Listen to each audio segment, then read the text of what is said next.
President Donald Trump is pausing the proposed tariffs on both Canada and Mexico for at least 30 days. This after both countries agreed to boost security at the border. Trump said they had good conversations today, but there is more work to be done. The talk over tariffs led to a roller coaster day on the stock market. It dropped more than 665 points at one point before regaining more than 500 points by the end of the day. Some of the state's top industries could face challenges if these tariffs do take effect. 13 on Your Side political reporter Josh Albertus spoke to economic experts on how these ranging tariffs could impact our state.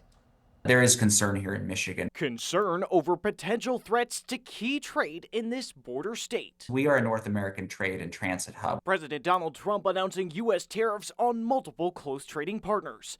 10% on imports from China and 25% on imports from Canada and Mexico, with the exception of Canadian energy resources set for 10%. We already, over the last month, had already heard from businesses across West Michigan that they were slowing down or maybe even freezing hiring because they had to wait to figure out how all the costs of these tariffs would build in. While Trump and Mexican President Claudia Sheinbaum announced Monday a pause to those tariffs as Mexico deploys additional troops to its northern border and negotiations get underway.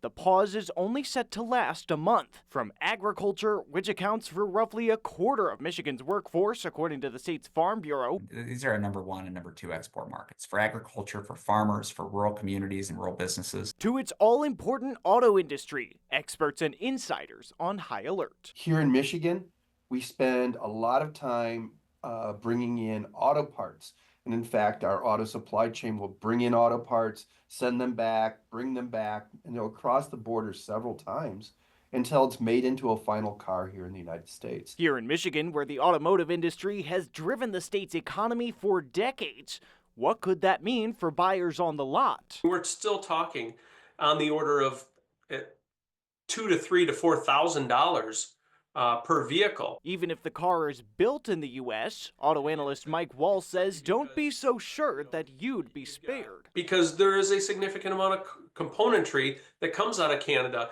and Mexico, and maybe that adds another $1,000, $1,500, again, depending on the component. But economic professor Paul Isley said these kinds of tariff threats could have lasting impacts on the trade of the future. The White House is counting on the fact that everybody wants to trade with the United States. And we're going to test that to see if it's true. Josh, could these tariffs push companies to manufacture more in the U.S.? From what we're told, it's very difficult to simply pick up shop and manufacture more things here in the U.S., just given what is available and where, and how that's baked into what has been, up to this point, a very open trading scene between Mexico, Canada, and the U.S. up until now. So it's not likely in this scenario that would be quick to happen, but we'll have to wait and see if these tariffs do come into effect in a month and where industries move from there. Josh, thank you for that.